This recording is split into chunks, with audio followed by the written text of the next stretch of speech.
Hi everyone, this video is on exercise 9F, question 2 of PO2.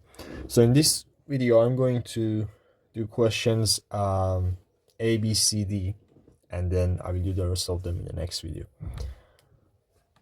So the first one is y is equal to cot 4x, and we want to differentiate this. So the most important thing about this section is that when we want to differentiate trigonometric functions, we mostly need to memorize some different relations, and then we are going to use them either directly or indirectly.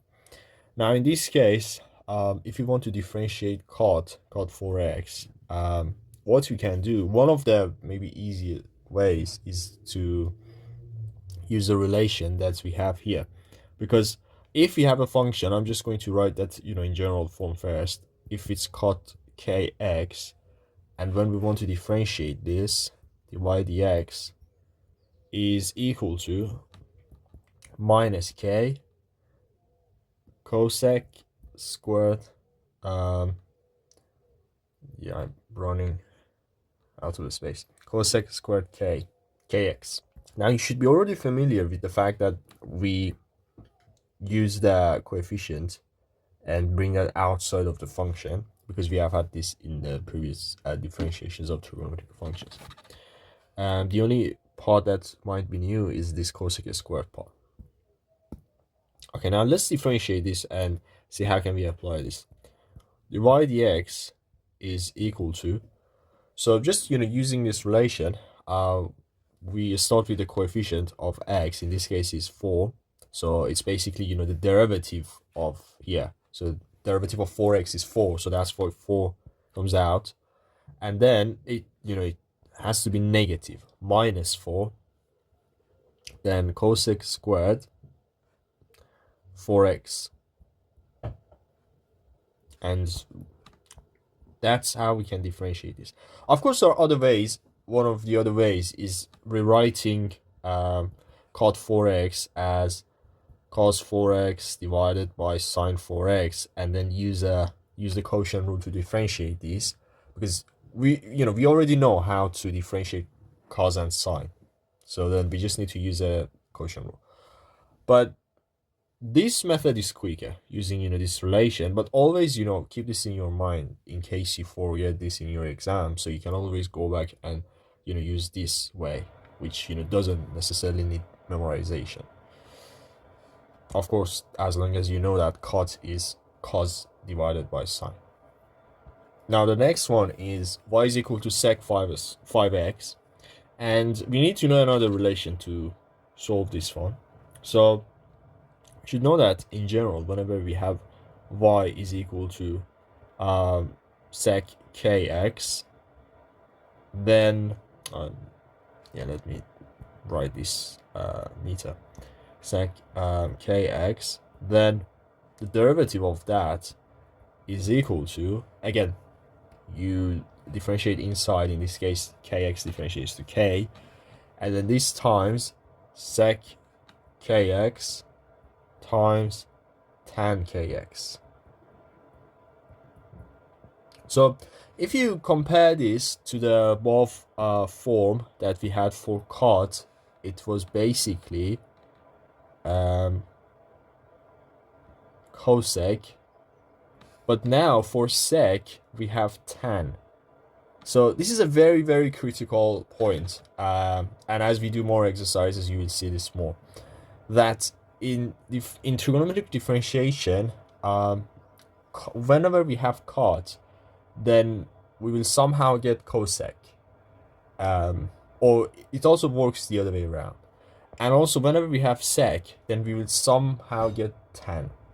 Again, when I say somehow, obviously you can directly go and write sec as 1 over cosine and then continue, but yeah, I'm just right now focusing on this method, which is more like memorization.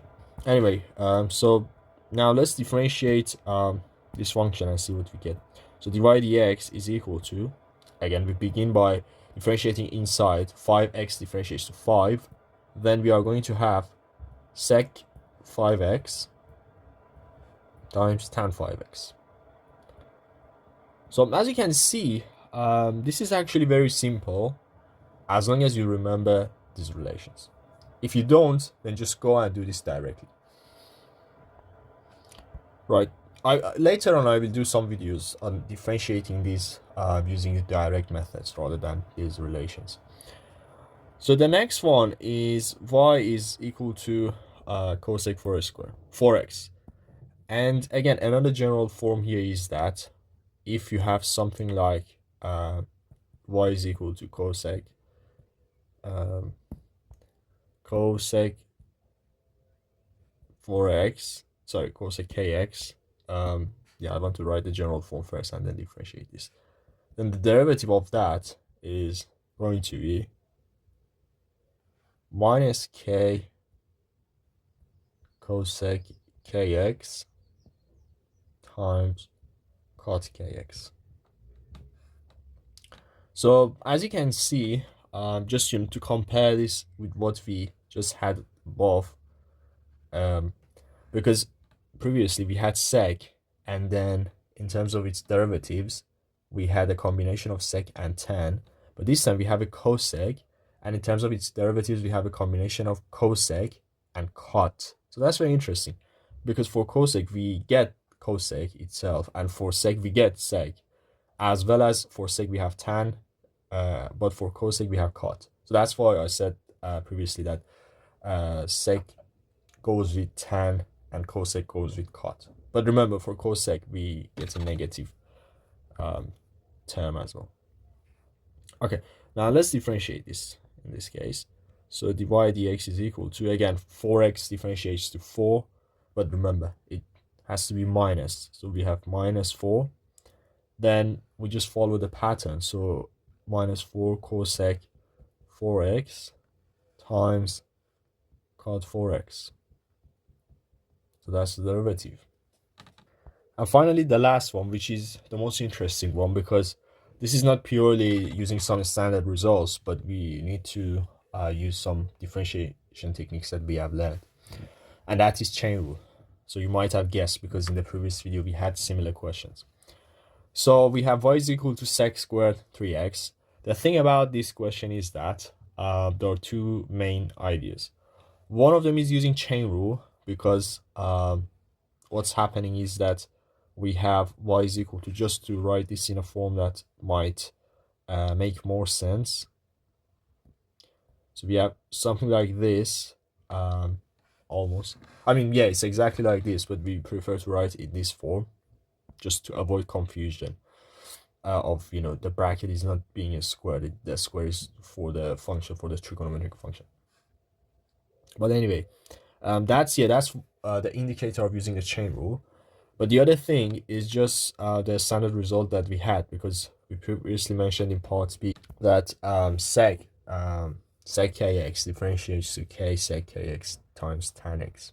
So we need to use this as well as chain rule in this case. Okay, let's see how we can do this.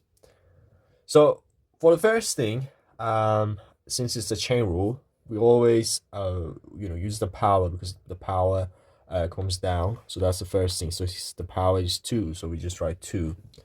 And another thing, which is, these are the more obvious steps of the question, is that we write down the bracket, whatever we have inside the bracket. In this case is sec 3x, and obviously the power is going to be minus 1. So 2 minus 1 is 1, so that's it. So that's kind of maybe the quicker side of this differentiation. But the other part of the differentiation is just basically differentiating inside the bracket, just in differentiation of sec 3x. And as we mentioned here in part B, if you have sec kx, then this differentiates to k times sec kx times tan x. In this case, 3x differentiates to 3, so another 3 comes out. And now sec 3x differentiates to, the rest of that is sec 3x times tan 3x. Again, just to show you, again, sec kx differentiates to k. So again, inside differentiated comes out, and then times sec kx times tan x.